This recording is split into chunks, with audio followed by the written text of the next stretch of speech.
आज का हमारा फिज़िक्स क्लास का जो सेंट्रल टॉपिक है वो इलेक्ट्रोमैग्नेटिज़्म है।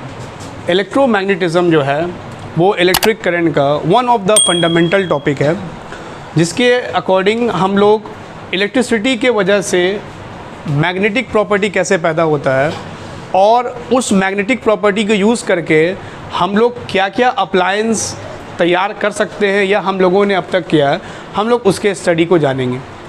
जब इलेक्ट्रिक करंट किसी भी वायर से फ़्लो करता है, ठीक है, तो उसके फ़्लो करने से हमें तीन तरह का बेसिक इफ़ेक्ट देखने को मिलता है, जिसमें से पहला है हीटिंग इफ़ेक्ट, दूसरा है मैग्नेटिक इफ़ेक्ट और तीसरा है केमिकल इफ़ेक्ट। ठीक है, जो हमारा हीटिंग इफ़ेक्ट है वो कैसे प्रोड्यूस होता है, इसको हम लोगों ने अपने पिछले क्लास में स्टडी किया था। तो हमें मालूम हुआ था कि due to the flow of electron there is a friction produce. एक तरह का फ्रिक्शन जो है इलेक्ट्रॉन्स के फ़्लो होने से देखने को मिलता है, और जब कभी फ्रिक्शन होता है तो उसके बाद हमें क्या देखने को मिलता है, उससे हमें हीट जनरेट होते हुए दिखता है। और इस बात को जिस साइंटिस्ट ने सबसे पहले नोटिफाई किया, डिस्कस किया, उसका नाम था जूल। इसीलिए हमें हीटिंग इफ़ेक्ट ऑफ करंट में सबसे इम्पॉर्टेंट टॉपिक जो है वो joules law of heating effect of current देखने को मिला था। ठीक उसी तरह से आज हम लोग फिज़िक्स का एक बहुत ही फंडामेंटल एप्लीकेशन को समझेंगे, इसका नाम है इलेक्ट्रोमैग्नेटिज़्म। इलेक्ट्रोमैग्नेटिज़्म अगर वर्ड को अगर हम थोड़ा सा स्ट्रेच करें तो हमें मालूम होगा, electro denote electricity, flow of current, flow of electrons, and magnetism is the property which produced due to the flow of electrons। यानी इलेक्ट्रॉन्स के फ्लो होने से हम लोगों को जो मैग्नेटिक प्रॉपर्टी देखने को मिल रहा है, हमें निकल के आ रहा है समझ उस पर्टिकुलर प्रॉपर्टी से, उसका नाम है इलेक्ट्रोमैग्नेटिज़्म। दुनिया में सबसे पहले इलेक्ट्रिसिटी के फ़्लो करने से मैग्नेटिक प्रॉपर्टी बनेगा, इसके बारे में जिस साइंटिस्ट ने बताया था उसका नाम था ओर्स्ट। इन द ईयर 1820 1820 यानी 19वीं सदी में पहले बार इस बात का इंडिकेशन किया गया, इस बात को महसूस किया गया कि जब कभी किसी सर्किट से इलेक्ट्रिक करंट फ़्लो करता है तो हमें मैग्नेटिक प्रॉपर्टी जो है वो देखने को मिलती है। ठीक है, लेकिन ओर्स्ट उस मैग्नेटिक प्रॉपर्टी को इंडिकेट तो कर चुका था, लेकिन उसको एनालाइज नहीं कर पा रहा था। उन्होंने ये बात को अपने एक्सपेरिमेंट के वक्त में देखा। हमारे सामने एक बेसिक ओर्स का एक्सपेरिमेंट का लेआउट है, जिसमें हम लोगों ने ये देखें कि अगर किसी भी सर्किट के अंदर से करंट फ़्लो कर रहा है, करंट क्या कर रहा है, एक पर्टिकुलर सर्किट से फ़्लो कर रहा है, और उस सर्किट के करीब में हम किसी मैग्नेटिक नीडल को लाए, किसी मैग्नेटिक नीडल को रख दें, तो फिर होगा ये कि वो मैग्नेटिक नीडल के अंदर में क्या हो रहा है, एक तरह का डिफ्लेक्शन देखने को मिल रहा है। वो मैग्नेटिक नीडल क्या कर रहा है, हरकत कर रहा है, वो स्टेबल नहीं रह रहा है, उसमें मूवमेंट शुरू हो जा रहा है, वो मूव कर रहा है। ठीक है, इस बात को सबसे पहले ओर्स ने समझा, ओर्स ने बताया। तो उस मैग्नेटिक नीडल के अंदर में जो मूवमेंट हो रहा था, वो मूवमेंट क्यों हो रहा था, वो मूवमेंट किस तरीके से समझा जा सकता था, इसके बारे में कोई पर्टिकुलर डेफिनेशन ओर्स की तरफ से नहीं आया। वो सिर्फ एक बात को समझ आ रहा था हम लोगों को कि जब कभी वायर के अंदर से, सर्किट के अंदर से करंट फ्लो होता है और मैग्नेटिक नीडल को उसके करीब में ला देते हैं, तो मैग्नेटिक नीडल क्या करता है, मूव करता है। ठीक है, लेकिन किस तरीके का मूवमेंट होगा इसके बारे में कोई इंडिकेशन नहीं था। उसके इस तजुर्बे को बाद में मॉडिफाई किया एक साइंटिस्ट ने, उसका नाम था एम्पेयर, जो करंट का यूनिट भी हमारा एम्पेयर होता है। लाइक हमें मालूम है करंट की यूनिट क्या होती है, एम्पेयर, क्योंकि एम्पेयर ने हमें सबसे पहले करंट का क्या किया, आइडिया दिया। तो ओर्स के उसी एक्सपेरिमेंट को बाद में एक साइंटिस्ट है, उन्होंने बहुत ही बेहतर तरीके से समझाने की कोशिश किया, जिनका नाम था एम्पेयर, और उनका ये जो लॉ है वो एम्पेयर का स्विमिंग रूल बना। ठीक है, उनका ये जो लॉ था वो एम्पेयर का स्विमिंग रूल बना।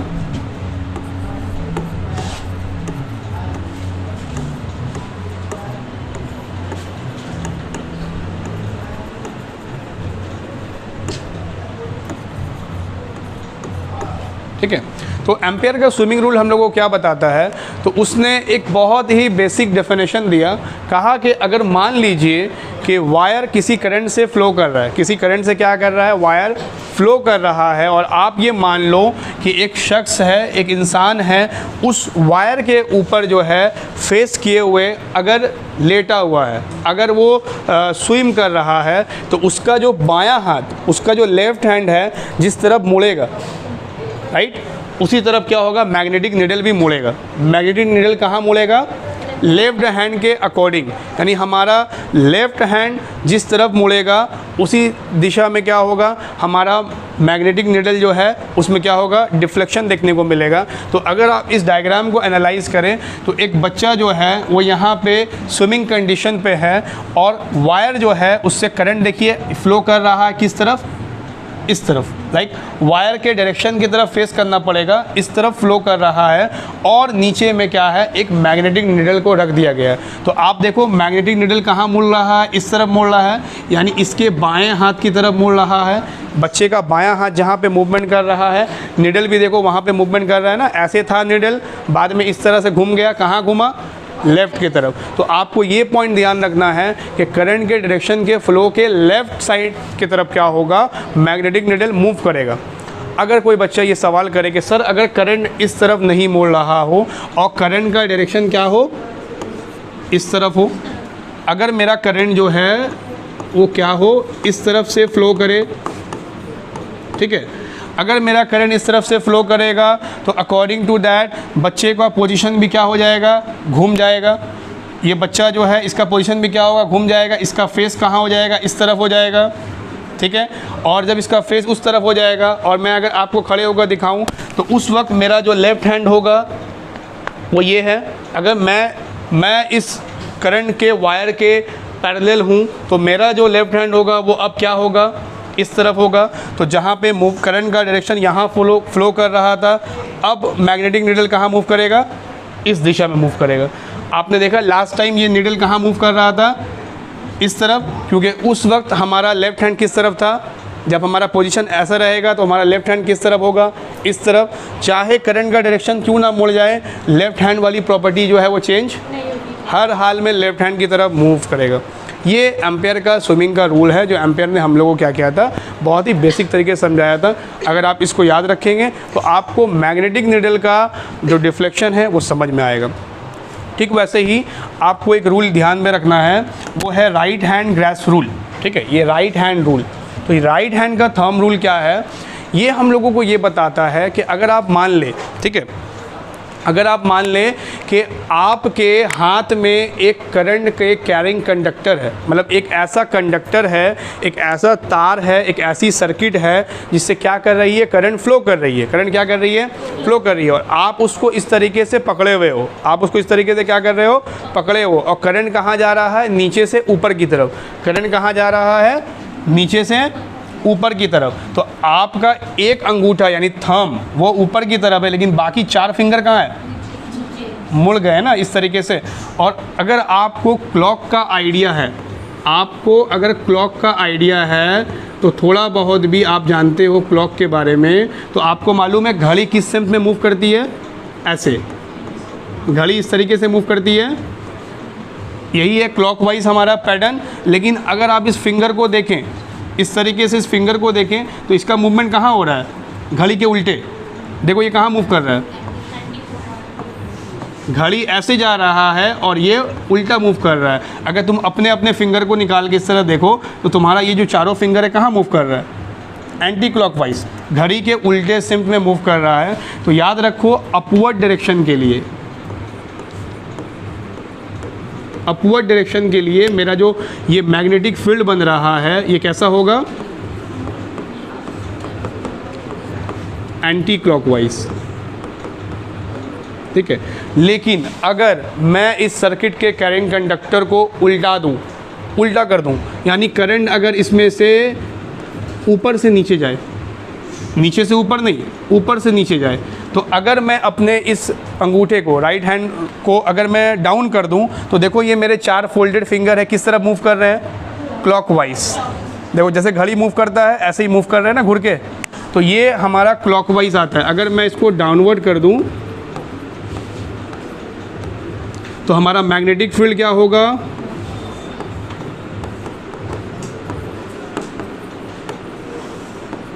वो हो जाएगा क्लॉकवाइज।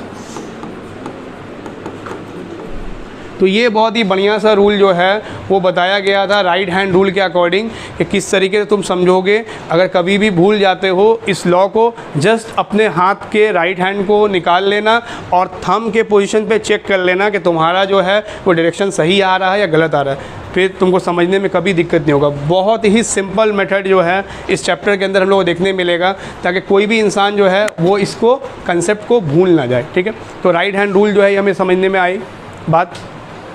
इसके बाद जो हमें थर्ड इम्पॉर्टेंट रूल समझना है वो हमारा फ्लेमिंग का रूल है। ये हमारा फ्लेमिंग का लेफ्ट हैंड का प्रिंसिपल है। फ्लेमिंग ने बहुत ही साधारण शब्दों में हमें ये बताया कि हमारा तीन इम्पॉर्टेंट फैक्टर्स, यानी एक हमारा करंट, दूसरा हमारा मैग्नेटिक फील्ड और तीसरा मोशन ऑफ द कंडक्टर। ठीक है, अगर तुम किसी भी डिवाइस को, किसी भी इलेक्ट्रिकल अप्लायंस को निकाल कर देखोगे तो आज के किसी भी इलेक्ट्रिकल अप्लायंस के अंदर में हमको तीन तरह का जो चीज़ है वो देखने के लिए मिल जाता है। एक कि वो करंट से चल रहा हो, करंट से चलने वाली चीज़ हो, उसके अंदर में मैग्नेट रहता है, और मोटर जो है वो क्या कर रहा है, रोटेट करता रहता है। मोटर के अंदर भी क्या होता है, मूवमेंट देखने को मिलता है। यानी तीन कॉमन फैक्टर हमारे पास है, एक वो करंट से चलने वाला हो, दूसरा उसके अंदर मैग्नेट है, और तीसरा उसके अंदर में एक मोटर, एक शफल क्या कर रहा है, मूव कर रहा है। और इन तीनों को अगर एक यूनिट में जोड़ा जाए, एक प्लेटफॉर्म पे रखा जाए, तो उसका सबसे बेहतरीन एग्जांपल फ्लेमिंग का लेफ्ट हैंड रूल है। फ्लेमिंग ने बहुत साधारण लफ्ज़ों में बताया कि अगर हमारे बाएं हाथ के 3 उंगलियों को ले लो, एक हमारा मोशन ऑफ द कंडक्टर के लिए थंब ले लो, एक हमारे 4 फिंगर को ले लो, ये हमारा 4 फिंगर है, और एक हमारा मिडिल फिंगर को ले लो, तो आमतौर पे ये तीनों एक दूसरे पे इस तरीके से स्ट्रेच रहते हैं।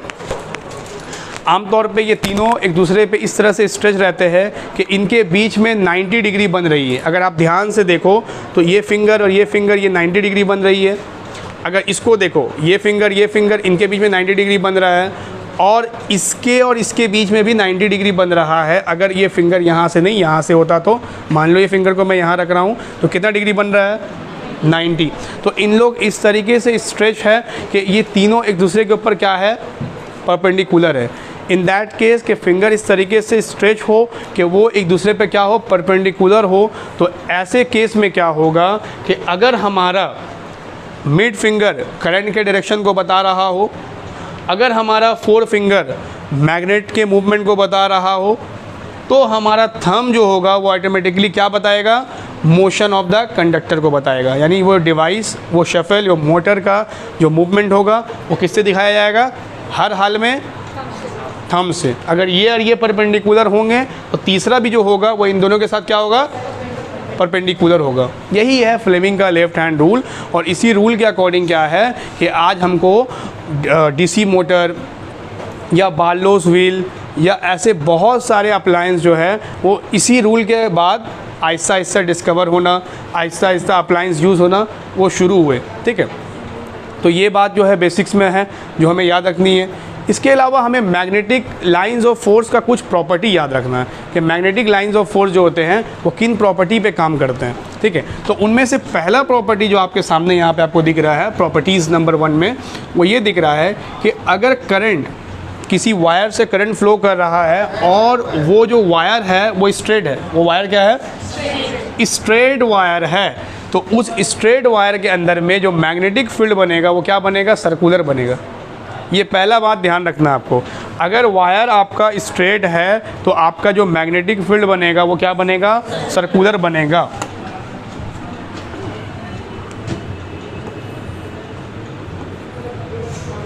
ये करंट का फ्लो का डायरेक्शन है। ठीक है, राइट हैंड रूल के मुताबिक अगर ऊपर से नीचे डाउनवर्ड अगर जा रहा है करंट का फ्लो, तो मैग्नेटिक फील्ड कैसे बनता है, क्लॉकवाइज या एंटी क्लॉकवाइज। याद रखना अपवर्ड के लिए एंटी क्लॉकवाइज है और डाउनवर्ड के लिए क्या है, क्लॉकवाइज। तो यहाँ पे जो मैग्नेटिक फील्ड इस तरीके से बनेगा, ठीक है, ये सब के सब क्या होंगे, क्लॉकवाइज, ये सब के सब क्लॉकवाइज मूव करेंगे, राइट। तो ये बात को आपको ध्यान रखना है, किसी भी स्ट्रेट वायर के लिए हमारा मैग्नेटिक फील्ड क्या होगा, क्लॉकवाइज होगा। लेकिन अगर हमारा वायर ही सर्कुलर हो, अगर मैं किसी ऐसे वायर का बात कर रहा हूँ, किसी ऐसे लूप का बात कर रहा हूँ जो कि सर्कुलर है, जो कि क्या है, सर्कुलर है, तो इसके अंदर में ये सर्कुलर लूप है,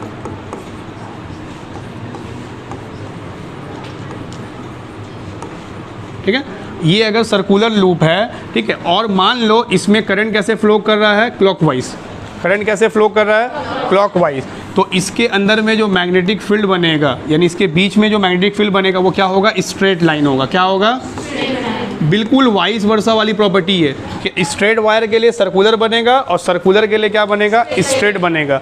और ये जो स्ट्रेट बनेगा तो ये स्ट्रेट का डायरेक्शन क्या होना चाहिए, अगर ये क्लॉकवाइज है तो up to down, right, up to down. इस बात को एकदम मत भूलो यार, ये बहुत बेसिक सी चीज़ है कि अगर मेरा अपवर्ड डायरेक्शन है तो एंटी क्लॉकवाइज, और अगर डाउनवर्ड है तो, अगर क्लॉकवाइज है तो डाउनवर्ड और एंटी क्लॉकवाइज है तो अपवर्ड। ये एकदम बेसिक चीज़ आपको ध्यान पे रखना है, ठीक है। तो ये हमारी एक बहुत ही इम्पॉर्टेंट प्रॉपर्टी है कि मैग्नेटिक फील्ड का किस तरीके से इलेक्ट्रिक फील्ड के साथ रिलेशन बनता है। तो सर्कुलर और स्ट्रेट, ये हमें ध्यान रखना है। एक चीज़ हमें ध्यान रखनी है, उसके नाम है सोलेनॉइड, ठीक है। इस सोलेनॉइड की जो प्रॉपर्टी होती है वो क्या होती है कि कोई भी एक सिलेंड्रिकल वायर है, ठीक है,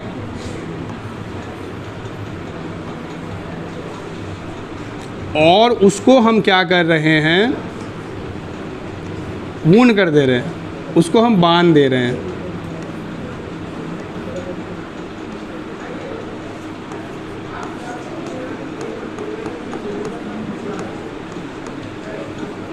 ठीक है। यानी कोई भी एक सामान है, जैसे मान लो ये मेरे पास एक सर्कुलर क्या नाम है, कोई भी डिवाइस है, कोई भी सामान है, इसको हम वायर से क्या कर रहे हैं, स्पायरिंग कर दे रहे हैं, ठीक है, इसको वूंड कर दे रहे हैं, बांध दे रहे हैं। तो उस स्ट्रक्चर को, जो वूंड कर देने के बाद जो स्ट्रक्चर हमको हासिल होगा, मालूम होगा, उसका नाम क्या होता है, सोलेनॉइड। ये सोलेनॉइड जो होता है, इसके प्रिंसिपल को यूज़ करते हुए हम लोग किसी भी सॉफ्ट आयरन को, किसी भी निकल को, ठीक है, हम क्या बना सकते हैं, मैग्नेट जैसा बना सकते हैं। मैग्नेट की क्या प्रॉपर्टी होती है, मैग्नेट की प्रॉपर्टी ये होती है कि वो अपने जैसे सामान को क्या करता है, अट्रैक्ट करता है या फिर रिपेल करेगा। ये दो प्रॉपर्टी होती है depending upon north and south. अगर हम नॉर्थ और साउथ को समझ रहे हैं तो उसके अकॉर्डिंग क्या होता है, मैग्नेट किसी भी चीज़ को या तो अट्रैक्ट करेगा या तो रिपेल करेगा। तो ये जो मैग्नेटिक प्रॉपर्टी है नेचुरल तौर पे किसके अंदर पाई जाती है, आयरन के अंदर में है, निकल के अंदर में है, कोबल के अंदर में। ये तीन ऐसी चीज़ है जिसके अंदर में मैग्नेटिक प्रॉपर्टी आमतौर पे देखने को मिल रही है। लेकिन अगर हम कोई दूसरा सामान को मैग्नेट बनाना चाहें तो हमको क्या करना पड़ेगा, उसके अंदर सप्लाई ऑफ करंट करना पड़ेगा। सप्लाई ऑफ करंट के थ्रू क्या होगा, उसके अंदर का जो मैग्नेटिक पार्टिकल है वो क्या हो जाएगा, अरेंज हो जाएगा, और वो भी कुछ देर के लिए क्या होगा, मैग्नेट जैसा बिहेव करेगा। इस प्रोसेस को कि इलेक्ट्रिसिटी के हेल्प से हम किसी भी सामान को मैग्नेट बना रहे हैं, इसी प्रोसेस को क्या बोला जाता है, इलेक्ट्रोमैग्नेटिज्म। और वो जो सामान रेडी होता है उसको क्या बोलते हैं, इलेक्ट्रोमैग्नेट। समझ में आया क्या बोला। तो सोलेनॉइड जो है वो भी ऐसा ही है कि हम किसी भी सॉफ्ट आयरन पीस को वायर से वूंड करके क्या कर रहे हैं, उसको मैग्नेट जैसा, इलेक्ट्रोमैग्नेट जैसा बिहेव करने पे मजबूर कर रहे हैं। तो इसकी जो मैग्नेटिक प्रॉपर्टी होगी वो किसके ऊपर डिपेंड करेगी, ये दो फैक्टर्स के ऊपर में डिपेंड करेगी, ठीक है। Factor number 1, number of turning.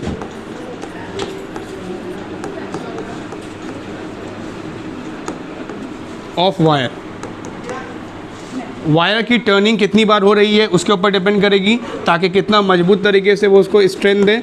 दूसरा, स्ट्रेंथ ऑफ करंट, कितना पावरफुल करंट सप्लाई कर रहे हैं। जितना पावरफुल करंट सप्लाई करेंगे मेरा सोलेनॉइड जो है वो क्या होगा, उतना ही ज़्यादा पावरफुल इलेक्ट्रोमैग्नेट रेडी करेगा। तो ये कुछ बेसिक चीज़ें हैं जो हम लोगों को क्या है, इलेक्ट्रोमैग्नेटिज्म के अंदर देखने को मिल रही है। अब इसी टॉपिक को आगे एक्सपेंड किया जाएगा तो हम लोग नेक्स्ट क्लास में इलेक्ट्रोमैग्नेटिक इंडक्शन तक पहुंच जाएंगे।